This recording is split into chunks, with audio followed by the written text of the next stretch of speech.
भारतीय योग संस्थान नवी दिल्ली संचलित बसव योग केंद्रातर्फे नारी शक्ती गौरव पुरस्काराचे वितरण रविवारी सायंकाळी करण्यात आले। भवानी पेठेतील रेवण सिद्धेश्वर मंगल कार्यालयाच्या सभागृहात हा पुरस्कार सोहळा संपन्न झाला। यावेळी आमदार विजयकुमार देशमुख यांची विशेष उपस्थिती होती। त्याचबरोबर माजी नगरसेवक डॉक्टर किरण देशमुख, उद्योजक लक्ष्मीकांत चाटला, सुभाष जकापुरे, दिलीप दुलंगे, उद्योजक वीरेंद्र हिंगविरे, योग गुरु शेखर लक्ष्मेश्वर, बसव योग केंद्राचे उज्ज्वला शिवगंडे आदींची उपस्थिती होती। यावेळी जीवन गौरव पुरस्कार रामचंद्र पुडूर यांना, आध्यात्मिक सेवा पुरस्कार ब्रह्मकुमारी प्रभावती माता यांना, नागरी सेवा पुरस्कार रूपा दुस्सा, चन्नप्पा गुळगी यांना उद्योगरत्न पुरस्कार, कैलासवासी चन्नप्पा गुळगी उद्योगरत्न पुरस्कार रत्नमाला शेजूळ यांना प्रदान करण्यात आला। त्याचबरोबर डॉक्टर मोहन तंबाके वैद्यकीय सेवा पुरस्कार डॉक्टर सारिका उमरे यांना, मातोश्री शकुंतला खोबरे प्रेरणा पुरस्कार कविता तांडुरे चंद्रकला बिराजदार यांना, तर आदर्श महिला सामाजिक संस्था पुरस्कार रुद्र सेना महिला मंडळाला प्रदान करण्यात आला।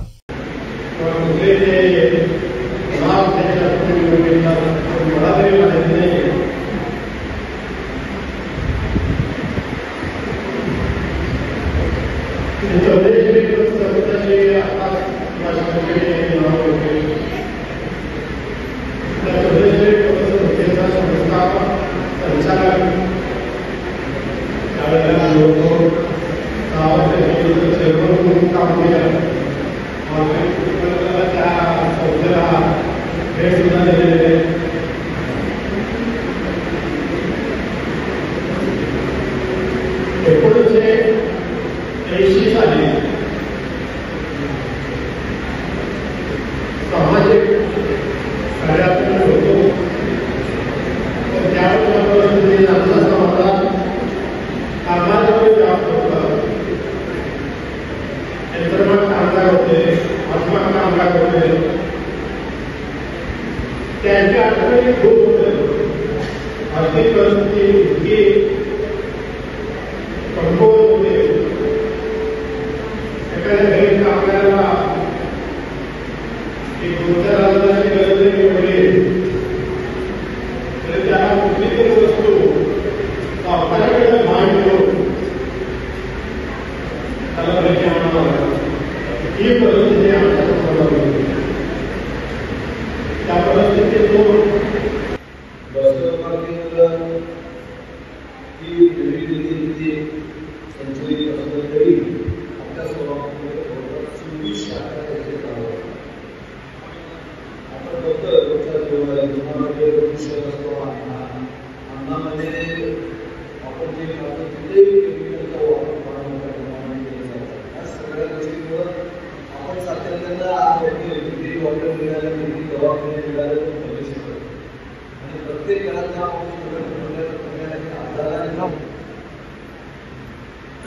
आधाराने तो गुजर असतो।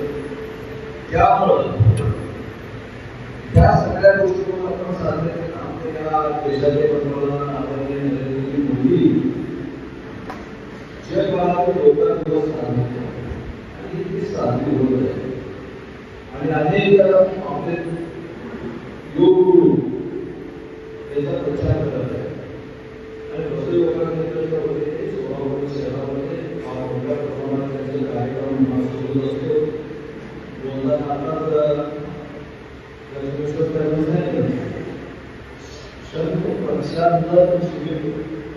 हे सुरू होतं आणि मी तेव्हा विचारलं की शेतकरी प्रशासन शिबिर आहे काय, ते आपल्या शरीरामध्ये रोजच्या खाण्यामध्ये पिण्यामध्ये जो विष पदार्थ शरीरामध्ये केले अनेक दिवसापासून तो साचून कुठल्या तरी रोगाला तो निमंत्रण करत असतो आणि ते विष पदार्थ शरीरातून बाहेर काढण्याचं काम या योगाच्या मार्फत या प्रकारे अनेक शिबिर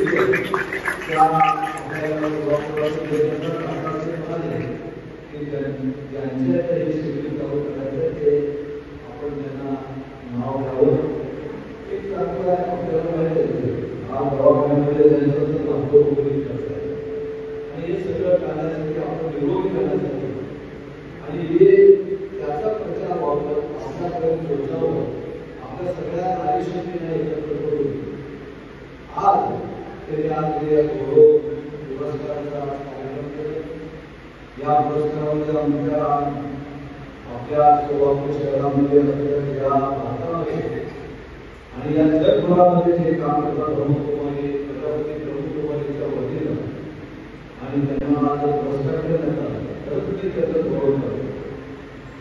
कारण या जगभरामध्ये ही संस्था एवढं मोठ्या प्रमाणात काम करत आहे की आपण विचारच करू शकत नाही एवढ्या मोठ्या प्रमाणात कसं चाललंय. आणि प्रत्येक गावामध्ये खेडेपाड्यामध्ये त्यांचे सगळे त्यांच्या सगळ्यात काही लोक काम करत असतात, त्यांचे प्रधान लोक काम करत असतात. त्या सगळ्या लोकांचे कौतुक करण्यासारखं काम असतो. तसेच आमच्या दुसऱ्या पुरस्कार मिळाले आणि शेजूर त्यांना मिळालं, उमरे त्यांनाही मिळालं, डॉक्टर उमरे त्यांना व घराचा त्यांनाही मिळालं व तांबरे त्यांना मिळाले. या सगळ्यांचं मी खरंच अभिनंदन करतो. विशेष करून शेजूर त्यांच्यासाठी अभिनंदन करतो.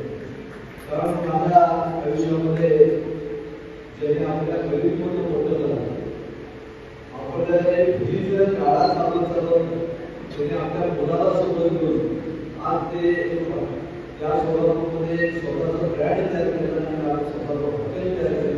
हॉटेलमध्ये आपल्या सोलापूरमध्ये हॉटेल चालवायला जातात. कारण त्यांचा मुलगा आमच्या पार्टीमध्ये कार्यकर्ता म्हणून काम करत होता. नंतर पूर्व कार्यकर्ता असं करत वाढ अध्यक्ष झाला. नंतर काही वर्ष तर दिसणार नाही. नंतर मी बघतो तर त्यांचं हॉटेलच चालू झालं. तो मुलगा आज भेटवत आमच्या आईचं आमच्या घरातल्या सगळ्या कुटुंबाचं फार मोठं कष्ट असतं. आज इथे हॉटेलमध्ये त्यांच्या मुलाबरोबर काम करतात आणि त्या खूपच्या बरोबर ते काम करत असतात. म्हणजे एवढं आपण हे सांगायचं एवढं नाही की आपण महिलांमध्ये एक शक्ती आहे. ती शक्ती आपण सगळ्यांनी आपण म्हणतो की पुरुषाबरोबर महिलांनी काम करावं. खरंच या देशाची प्रगती व्हावं, आपल्या या देश पुढे जावं. आपण महासत्तेकडे आपण जायचं स्वप्न बघतो. केवळ पुरुषांनीच करावं असं नाही. त्या पुरुषाबरोबर तुम्ही सगळ्या माता सोबत राहिलं तर आपण जरूर महासत्तेकडे जातो. आणि हे काम आपण सगळ्या आशीर्वादानं आपण ज्या प्रमाणात काम करत आहोत या चांगल्या रीतीनं आपल्या सगळ्या संस्थांना अभिनंदन करतो. जास्त वेळ झालेला आहे सगळ्यांना कधी की ज्या बोलत नाही तिथं आम्हाला बोललेलं संस्थेच्या वतीने आमच्याही मंदिराला आपल्या संस्थेचे मी आभार मानतो. पुन्हा एकदा आपल्या सगळ्यांच्या